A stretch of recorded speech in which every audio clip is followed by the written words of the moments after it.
আপনাদের চেয়ে আমাদের হজম শক্তি বেশি, ঠিক আছে?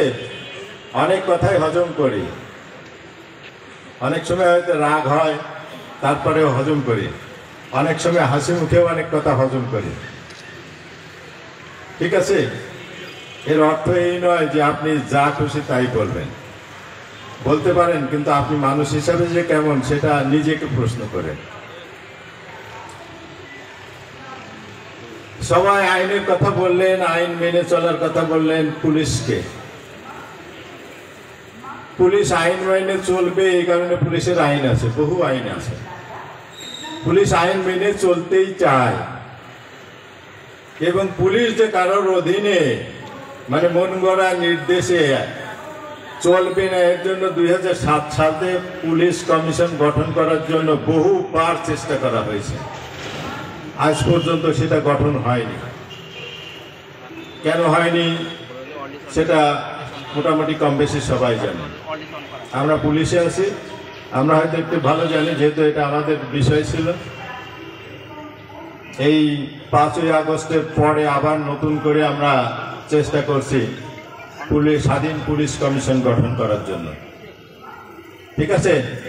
যদি হয় তাহলে স্বাধীনভাবেই চলবে, এখনো স্বাধীনভাবে চলতে চাই। অনেকেই বলছে যে কারো পুলিশকে কোনো পক্ষের হাতিয়ার হতে দেব না, তাহলে প্রশ্ন প্রথমেই আসে, পুলিশ কি হাতিয়ার হতে চায়? হ্যাঁ না বলেন, চায়? তাহলে এই প্রশ্ন আসলো কেন? হাতিয়ার বানানো হয়।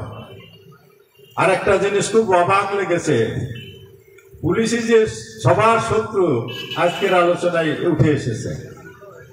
তাহলে সব দায়িত্ব, রাষ্ট্রের সব দায়িত্ব পুলিশকে দেন। এত ক্যাডার সার্ভিস কেন? 29টা ক্যাডার সার্ভিস আছে।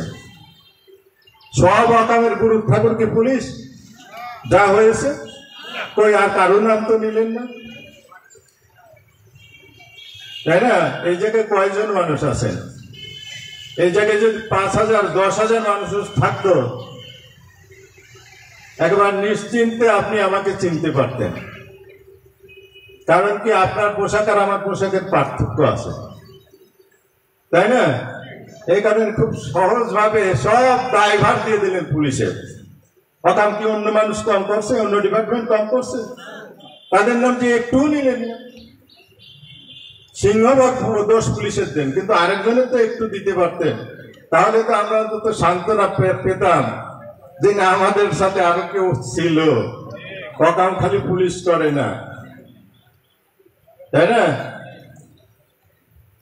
আচ্ছা বলেন তো, আইন মানার বিষয় না মানানোর বিষয়? আপনারা এই জায়গায় আসছেন, মেনে আসছেন? বলেন তো, আইন মেনে আসছেন কিনা? সবাই মেনে আসছেন? এখনই ওই যে মোটরসাইকেলে যারা আসছে, কি মোটরসাইকেল ব্যবহার করার জন্য কি কি লাগবে করে আসছে কিনা দেখান।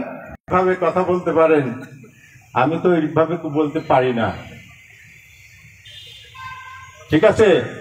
কারণ চাকরিরও শর্ত আছে, আমি কি কথা বলবো কি বলবো না, কি বলতে পারি কি বলতে পারি না, এর সীমাবদ্ধতা আছে।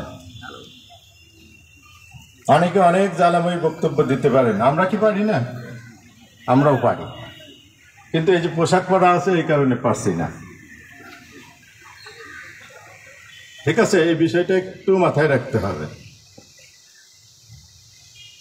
পুলিশকে বললেন যে পুলিশের যে পুলিশ বানান করতে যে অক্ষরগুলো আছে সেইটা অনুসরণ করে চলতে হবে। আপনি সমাজের নাগরিক না? একটা সমাজের নাগরিকের কি দায়িত্ব, আপনি সেইভাবে চলতে পারেন না? সেইভাবে চললে পারে কি পুলিশের এত বেগ পেতে হয়? বলেন, আপনি চলবেন না আমাকে চলতে বলেন? এটা হচ্ছে আমাদের আর একটা বড় সমস্যা। আপনি নিজে মানেন আপনার কি দায়িত্ব সেটাই করেন। পুলিশের বললেন যে পুলিশ অন্যায়ভাবে এই করে ওই করে, আপনি সামাজিক বিচার আচারগুলো কি সঠিকভাবে করেন না পক্ষপাতিত্বমূলকভাবে করেন? আগেই তো সিদ্ধান্ত নিয়ে রাখেন যে কার পক্ষে আপনি রায় দিবেন। অমুকের কাছে আছে, এই যে বিশেষ করে একজন বললেন যে কি বেলকুচিতে কিছুদিন আগেও আওয়ামী লীগের 2 পক্ষের অস্ত্র ঝনঝনে হলো। আমি সাথে সাথে ওসি সাহেবকে বললাম যে এরকম কোনো তথ্য আছে? উনি বললেন যে না স্যার। আপনারা একাধিক ব্যক্তি বক্তব্য দিলেন, কোন জায়গায় কত তারিখে কখন হয়েছে কেউ তো নাম উল্লেখ করে বললেন না। তাহলে তো বললে পরে আমার ওই জায়গায় যে খোঁজখবর নেওয়া সহজ হতো। এখন আমি কি পার্টি চালান দিব?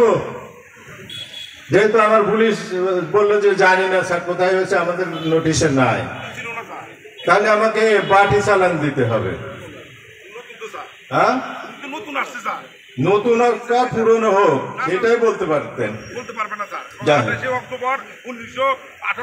আমার এসপি সাহেব জানবেন না, কেউ জানবেন না, এগুলো নিরিবিলি বলে সেটা হবে ফলপ্রসূ। ঠিক আছে।